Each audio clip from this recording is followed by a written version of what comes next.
I'm here with Alexander Mercouris, editor-in-chief of the Duran. Alexander, let's talk about ex-Overstock CEO Patrick Byrne, because he did resign the other day. And Patrick Byrne was on Fox News, the story with Martha McCallum. It was a fascinating interview.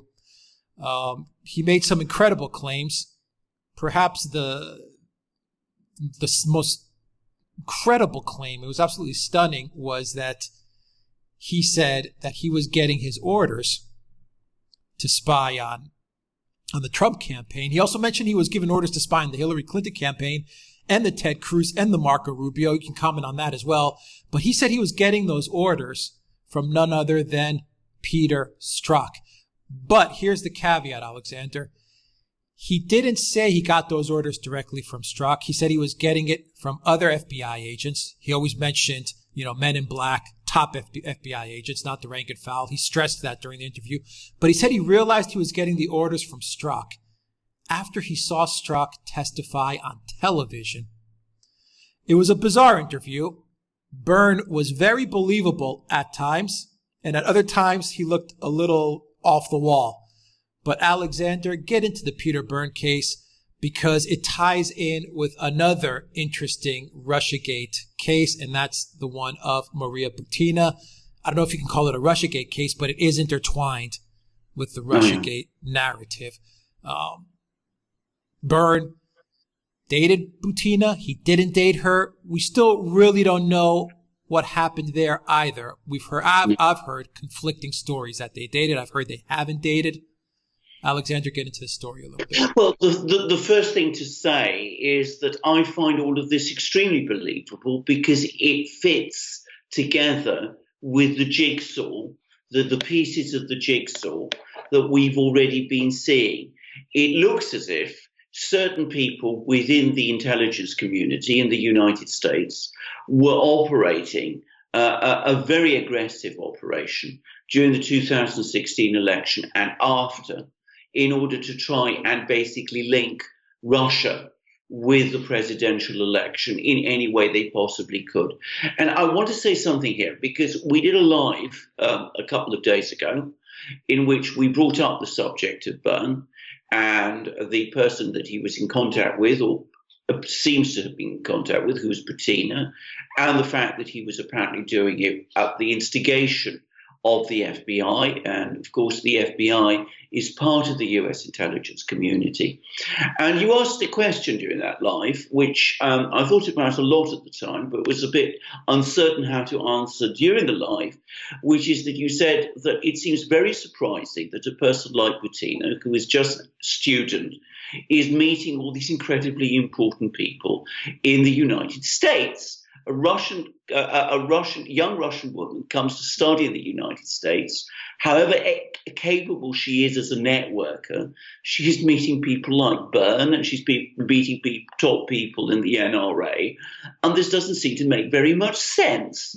And you suggested, and you basically said, is there any similarity here with the case of George Papadopoulos, the junior Trump campaign aide, who was in London, and who was also meeting all sorts of extraordinary people, extraordinarily high-powered people, much to his own bafflement. And I think we've gradually accumulated a sufficiency of information to be able to say that in George Papadopoulos' case, he was undoubtedly the subject of an entrapment exercise, or a dangle, as he calls it, which was being carried out by the intelligence communities of several countries, but including that of the United States, in an effort to implicate Russia and Donald Trump.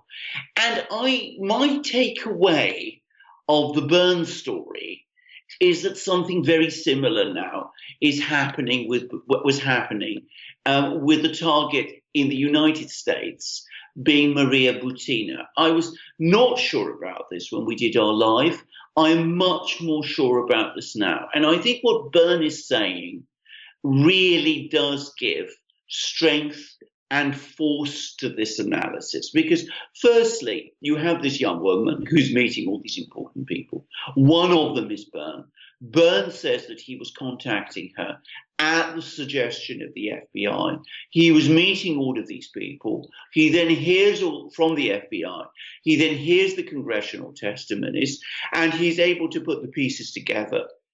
And the pieces lead back to Peter Strzok, who we know was instrumental in pursuing Donald Trump through this Operation Crossfire Hurricane, which is in fact the Russiagate investigation that Peter Strzok is known to have launched in July 2016 during the presidential election. Peter Strzok was, I would remind our viewers, the senior FBI official within the counterintelligence department of the FBI responsible for Russia. He was the FBI's Russia agent. So I think it is entirely credible that Byrne was able to put all the pieces together when he listened to that testimony and realized that it was almost certainly Peter Strzok who was ultimately the person who was giving the orders. And it seems what was happening during that election is that the intelligence community, or at the very least the FBI, were very aggressively monitoring Russians and were very aggressively monitoring Donald Trump aides, and were attempting to put the two together in some way. They didn't entirely succeed, but that was what the attempt seems to have been. And I think when you say that the Butina case was not part of the Russiagate hoax, the whole Russiagate conspiracy theory, that is not actually quite true, because in fact, we know that Robert Mueller looked at the case of Maria Butina very carefully indeed.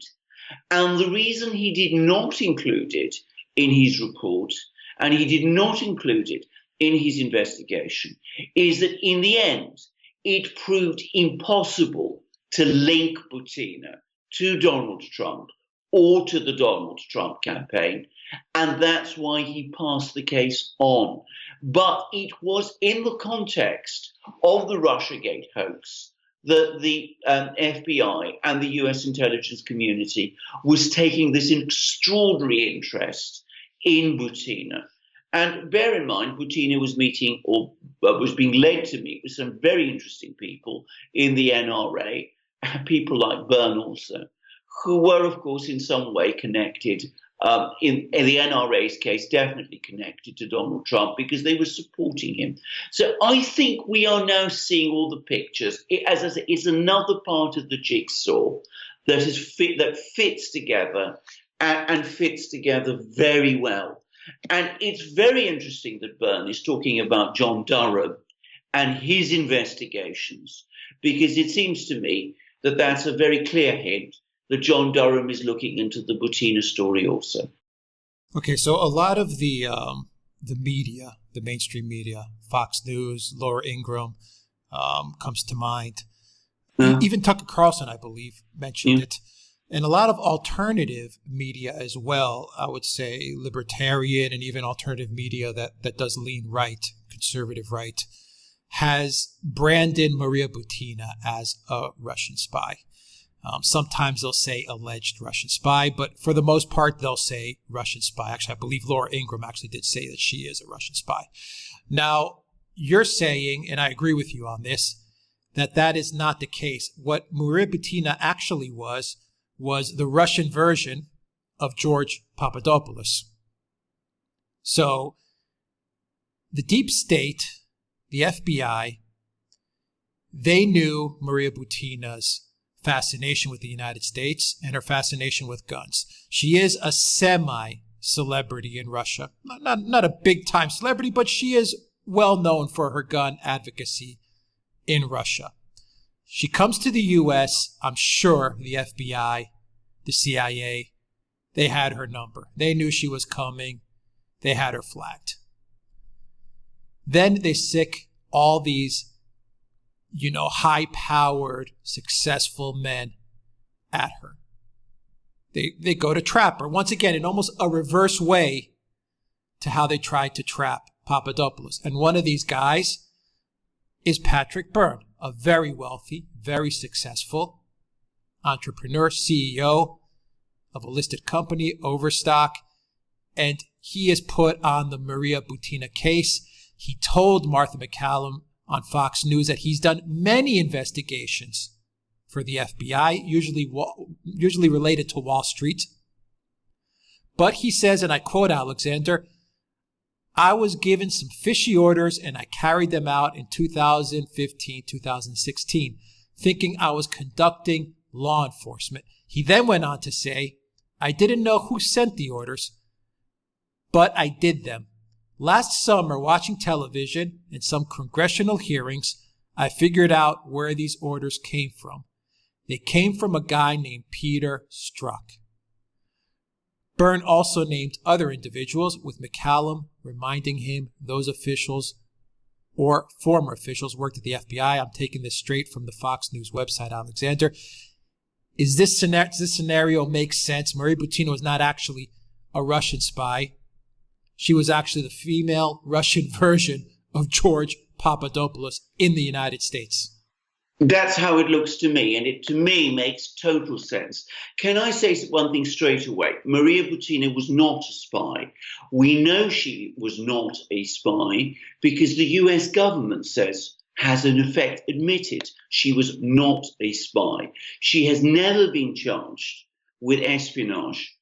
The case that was brought against her was for violation of FARA regulations, that she was supposedly a foreign agent agitating on behalf of the Russian government, and that she did not, in fact, register properly under FARA. An absurd claim, by the way, and one which I don't think anybody who has followed the case closely would take at all seriously. But Maria Butina was not a spy. She was not in touch with Russian intelligence.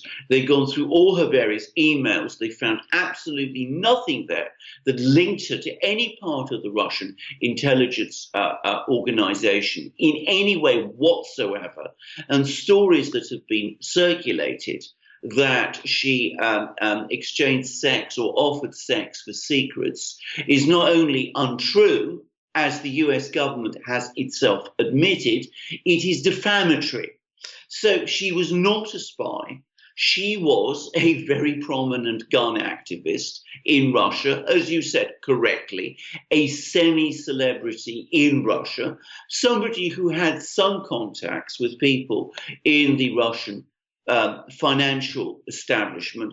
I mean, she had some kind of connection with the deputy head of the Central Bank of Russia, who is not, by the way, a spy either, or even a particularly prominent politician. But anyway, she had that kind of connection to Russia. She came to the United States, and all the evidence is, as you rightly say, points to her having been targeted for some sort of George Papadopoulos type entrapment exercise. Now, can I say something also about Bern?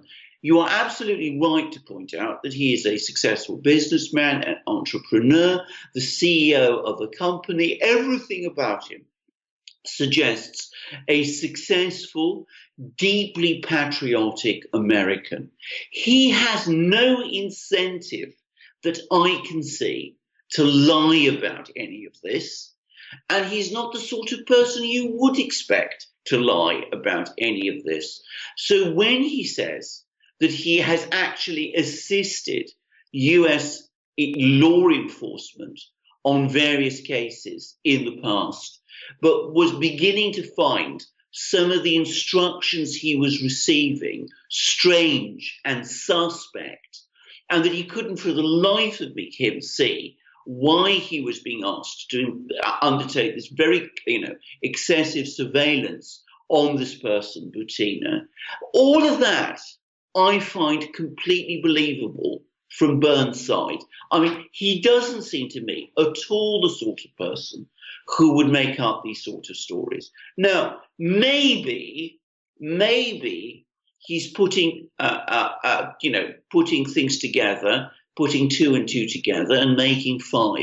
Maybe he's wrong when he thinks that the FBI was undertaking surveillance of every other campaign also. I've never heard any report up to now that suggests that the FBI was undertaking any kind of surveillance of Hillary Clinton's campaign. On the contrary, they seem to have been helping it. They helped to get out of the email scandal, her private email scandal that she was using her private server. They seem to have been perfectly willing to accept things like the Steele dossier, which they knew had been paid for by her campaign. They accepted the CrowdStrike report, which they knew had been paid for by her campaign, as evidence of Russian hacking of the DNC computers.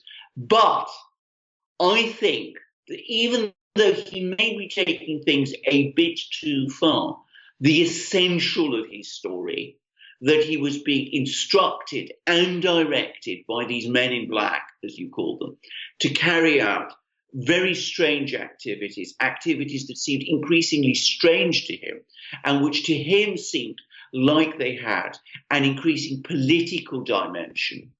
That seems to me wholly believable, and it is fully consistent with what we know was going on with Papadopoulos in London.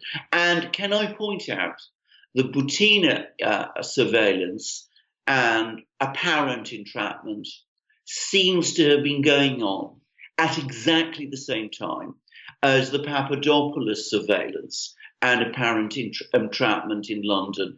We're looking at exactly the same time period, late 2015, early 2016. So it seems to me that all the pieces are starting to fit together. Now, we don't yet know the whole story. It may be that there's more to find out, and no doubt we will find out. Maybe that some of the things we're thinking at the moment are not quite correct. But overall, I find Byrne's story believable. I see no incentive for him to lie. Butina was not a spy. And I think that if you put the pieces together, it all makes sense that we're looking at a Papadopoulos-type entrapment exercise rather than surveillance of a Russian spy, which is quite clear Maria Butina never was. Entrapment of the Trump campaign? Well, I think that's probably where it really was going. Is the scenario this? Here's my theory. Yeah. Yeah. The FBI tells Byrne that they're looking into the campaigns of Clinton, Rubio, Cruz, Trump. I think Rubio, Cruz, Clinton, they told him that to kind of throw Byrne off the scent. I agree. They didn't want Byrne to sit there and say, oh my God, they're using me to target, Donald Trump here, this presidential candidate. I think they told him that to kind of tell him, to make it seem like, look, we're just looking into all these candidates as kind of normal procedure. Yes. So I think those other names were to throw him off track, off balance.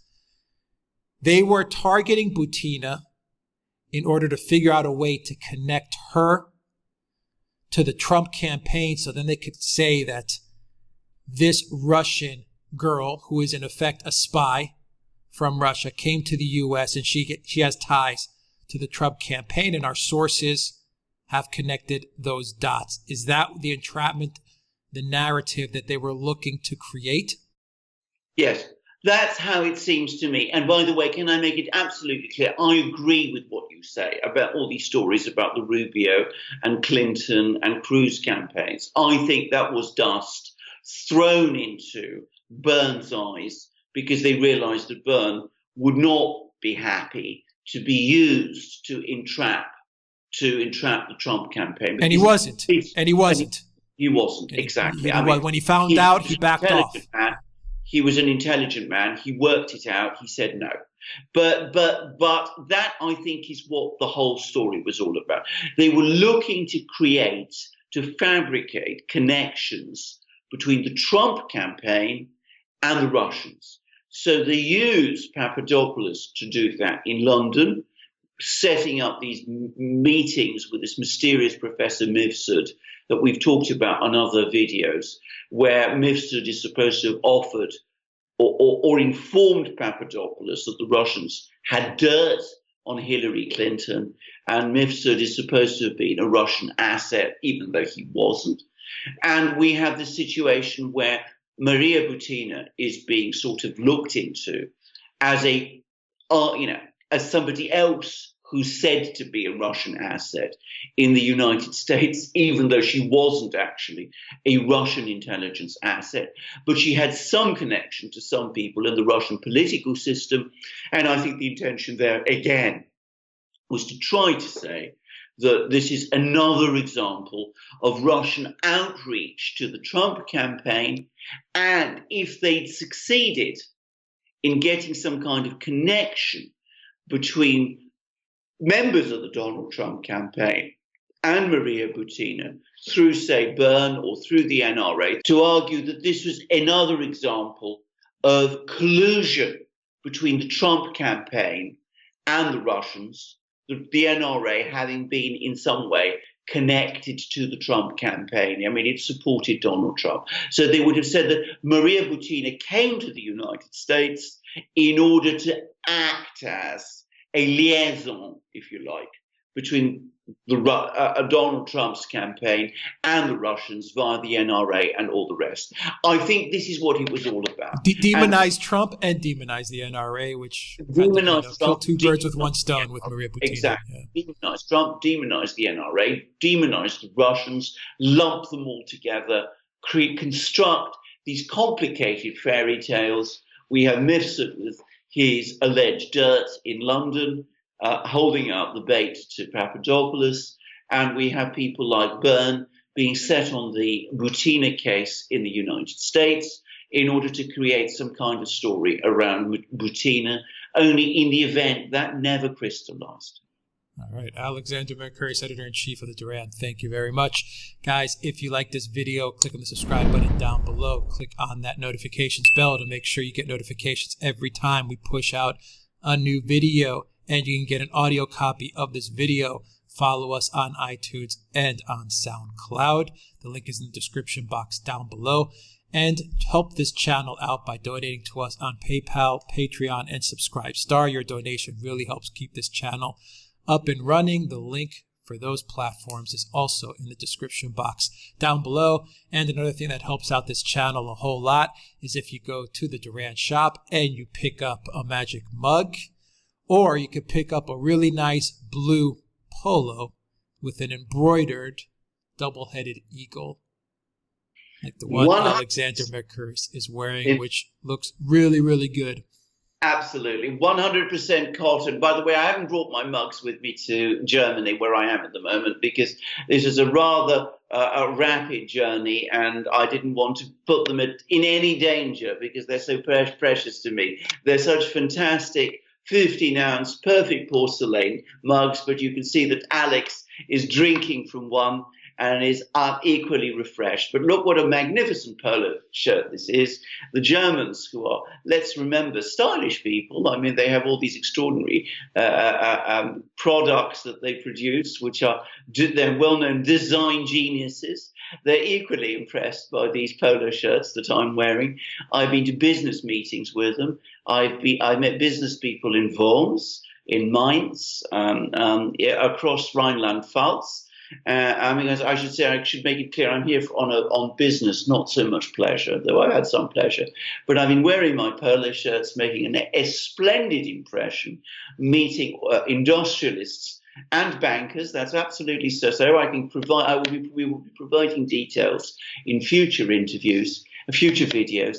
And as I said, they see me dressed in these marvelous polo shirts, and they say, well, Alex looks so incredibly smart, it must be a wonderful merchandising company that is producing these products. So what's holding you back?